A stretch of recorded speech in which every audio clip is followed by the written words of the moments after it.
विद्यार्थी मित्रांनो, आजच्या या व्हिडिओमध्ये आपण अभ्यासणार आहोत 11वी बुककीपिंग अँड अकाउंटन्सी. तर अकाउंटमधला first chapter introduction of bookkeeping and accountancy, त्यामधला आजचा पॉईंट आहे आपला अभ्यासाचा 1.3 difference between bookkeeping and accountancy.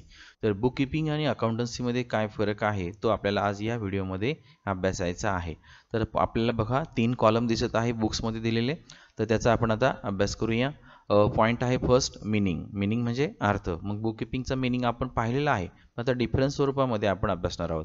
तर काय म्हटले पहा, it is concern with recording and classifying the business transactions. म्हणजे बुककीपिंग हे ज्या व्यवसायाच्या ज्या ट्रान्झॅक्शन्स होतात, बिझनेस ट्रान्झॅक्शन होतात, त्याचं रेकॉर्डिंग केलं जातं, नोंदणी केली जाते. त्याचबरोबर क्लासिफाईंग केलं जातं, म्हणजे त्याचं वर्गीकरण सुद्धा केलं जातं. याच्याशी संबंधित हे बुककीपिंग आहे. अकाउंटन्सीकडे पहा, अकाउंटन्सी काय आहे, इट इज रिलेटेड विथ, हे कशाशी संबंधित आहे, recording, classifying, summarising, analysing and interpreting of the financial data. म्हणजेच अकाउंटिंग हे काय करते, नोंदणी करते, त्याचबरोबर क्लासिफिकेशन करते, नोंदणी करणे, वर्गीकरण करणे, त्याचबरोबर समरायझिंग म्हणजे थोडक्यात संक्षिप्त रूपामध्ये सारांश रूपाने त्याची माहिती लिहिणे, ॲनालायझिंग विश्लेषण करणे, इंटरप्रिटिंग करणे म्हणजे त्याला पृथक्करण करणे किंवा त्या डाटाची पूर्णपणे माहिती स्कॅटर्ड करून त्या ठिकाणी काय करणे, समोरच्या पुढे मांडणे. तर अशा प्रकारे हे जो फिनान्शियल डेटा असतो त्या सर्व डेटाबद्दल या सर्व प्रोसेस या अकाउंटन्सी या पॉईंटमध्ये केल्या जातात किंवा त्यालाच आपण अकाउंटन्सी असं म्हणतो. त्यानंतरचा सेकंड स्टेप आहे स्टेज. तर स्टेज म्हणजे एक प्रकारचा टप्पा किंवा अवस्था. तर bookkeeping is the primary stage in accounting. म्हणजे बुककीपिंग ही अकाउंट मधली ही प्रायमरी स्टेज आहे, प्राथमिक अवस्था आहे, पहिला टप्पा आहे. It is the base for accounting. आणि अकाउंटिंगसाठी हा मूलभूत असा काय आहे, पाया आहे की ज्याच्यावरती सर्व अकाउंट काय राहते, उभे राहते असं आपण म्हणू शकतो. तर आता अकाउंटन्सी बद्दल आपण पाहूया. अकाउंटन्सी काय आहे, कुठली टप्पा आहे, कुठली अवस्था आहे.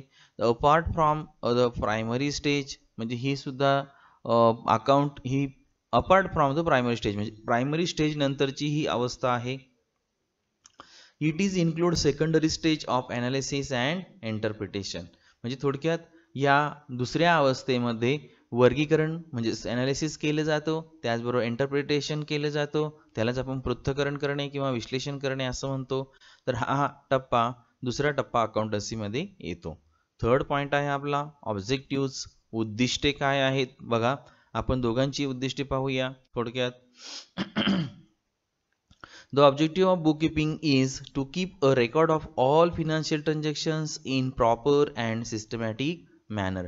म्हणजेच बुककीपिंगचं हे एक वैशिष्ट्य आहे की ते जेवढ्या फिनान्शियल ट्रान्झॅक्शन होतात, आर्थिक व्यवहार होतात, व्यवसायाचे व्यवहार होतात, त्या सर्व व्यवहारांची नोंद प्रॉपर आणि सिस्टमॅटिक मॅनरमध्ये म्हणजे थोडक्यात अचूकतेने आणि सुयोग्य अशा चांगल्या पद्धतीप्रमाणे त्याची नोंद करणे हे बुककीपिंगचे उद्दिष्ट आहे.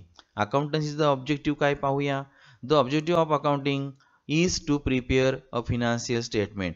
अकाउंटिंगचं उद्देश काय आहे की फिनान्शियल स्टेटमेंट काय करणे, तयार करणे and further communicate the information to the relevant authorities. म्हणजे थोडक्यात काय की अकाउंटन्सी हे आपल्याला त्या ठिकाणी ज्या गोष्टींची माहिती आपल्याला पाहिजे आहे ते शोधून देणे हे त्याचं उद्दिष्ट आहे. त्याच्यामध्ये मग नफा आपल्याला शोधायचा असेल, प्रॉफिट शोधायचा असेल किंवा इतर व्यवसायाची जी आर्थिक परिस्थिती कशी आहे याबद्दल आपल्याला माहिती हवी असेल, तर अशा प्रकारची जी उद्दिष्टे आहेत ती यामध्ये काय होतात, सफल होतात किंवा आपल्याला प्राप्त करता येतात.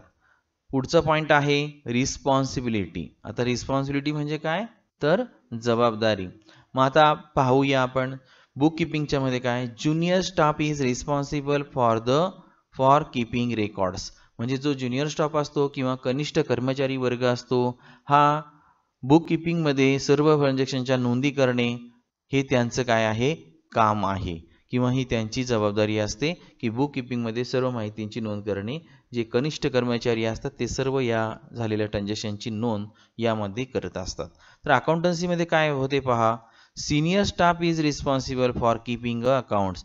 म्हणजे जेवढे अकाउंट्स आपल्याला तयार करायचे आहेत व्यवस्थितपणे लिहून, त्याची संपूर्ण जबाबदारी ही सिनियर स्टाफकडे असते.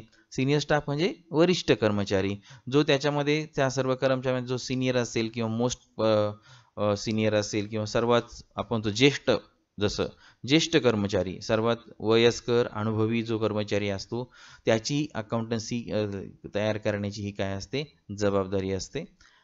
पुढचा पॉईंट पाहूया आपण, आउटकम्स. तर आउटकम म्हणजे आपण जे काय करत आहोत त्याच्यातून जे काहीतरी निष्पन्न होतं, बाहेर पडतं, त्याला आपण आउटकम असं म्हणतो. म्हणजे किंवा एखादी गोष्ट आपण जसा अभ्यास केला तर चांगले मार्क्स आपल्याला पडून आपण चांगल्या मार्काने उत्तीर्ण होऊ शकतो. म्हणजे अभ्यास केल्याचा परिणाम काय झाला की आपल्याला चांगले मार्क्स मिळाले, लाईक दॅट. त्याचप्रमाणे book keeping is basically result in journal and ledger. म्हणजेच थोडक्यात काय की आपल्याला आपण जे ट्रान्झॅक्शन्स करतो त्याची नोंद करतो, आणि त्याची नोंद आपण कशामध्ये करतो, जर्नलमध्ये करतो आणि त्यानंतर लेजरमध्ये करतो. हे त्याचे बुक किपिंगचे काय आहे, मूळ बेसिक रिझल्ट आहेत की ज्याच्या नोंदी त्यामध्ये केल्या जातात. त्यानंतर पाहता the result of accountancy is profit and loss account and balance sheet.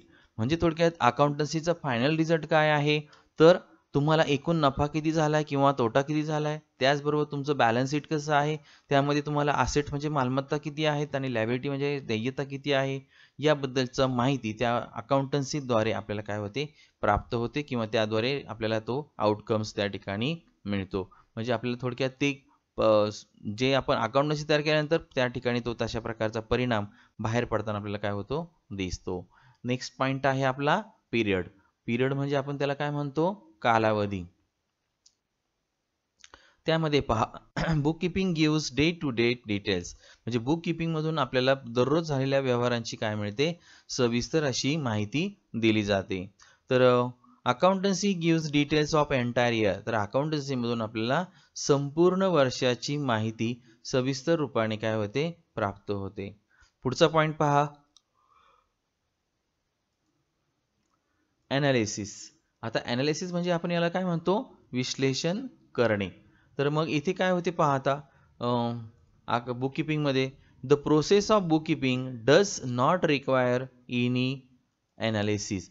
म्हणजे थोडक्यात काय की आपण बुक कीपिंग जे आहे ही त्याची जी ॲनालिसिस करणं जे आहे ते आपल्याला काय नाही आहे, नॉट रिक्वायर एनी ॲनालिसिस. म्हणजे बुक कीपिंग बाबत आपल्याला ॲनालिसिस करण्याची आवश्यकता नाही.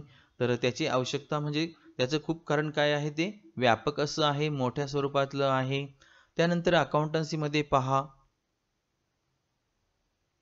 Accountant uses bookkeeping information to analyze, interpret the data and then compiles it into reports.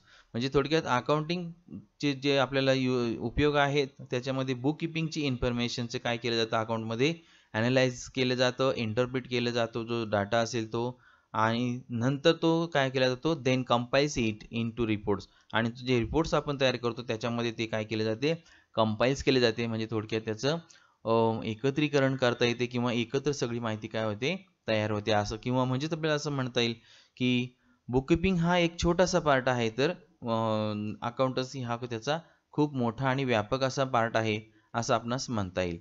8वा point पहा किंवा नेक्स्ट पॉईंट पहा, डिसिजन मेकिंग. डिसिजन मेकिंग म्हणजे काय, निर्णय घेणे. तर निर्णय घेणे पहा, आता बुक कीपिंग मध्ये काय होत आहे, management cannot take a decision based on the data provide by book keeping. म्हणजे थोडक्यात बुक कीपिंगने जो डाटा माहिती आपल्याला पुरवलेली असते, या माहितीच्या आधारावर व्यवस्थापन काय करू शकत नाही, योग्य असा निर्णय त्या ठिकाणी घेऊ शकत नाही.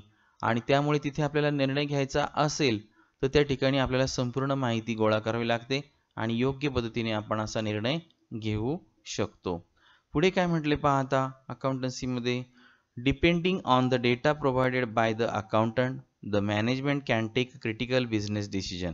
म्हणजे थोडक्यात अकाउंटंट कडून जो डाटा किंवा जी माहिती आपल्याला त्या ठिकाणी काय केली जाते, पुरवली जात असते, आणि ह्या सर्व माहितीचा उपयोग त्या ठिकाणी मॅनेजमेंटला व्यवसायाच्या संदर्भामधले क्रिटिकल म्हणजे अवघड असे प्रकारचे निर्णय घेण्यासाठी मदत त्या ठिकाणी झालेली काय होते, दिसून येते किंवा अशा पद्धतीचा उपयोग त्या ठिकाणी डिसिजन घेताना होताना आपल्याला दिसतो.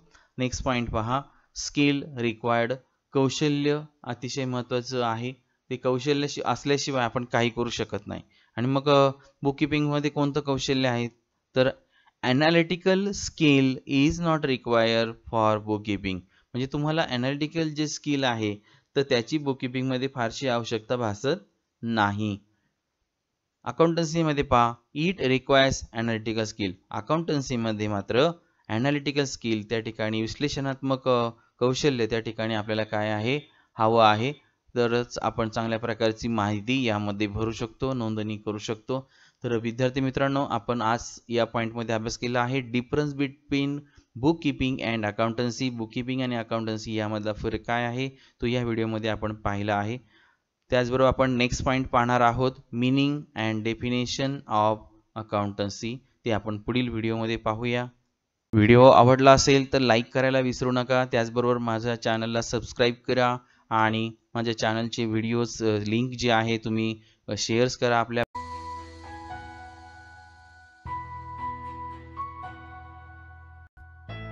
Thanks for watching my video.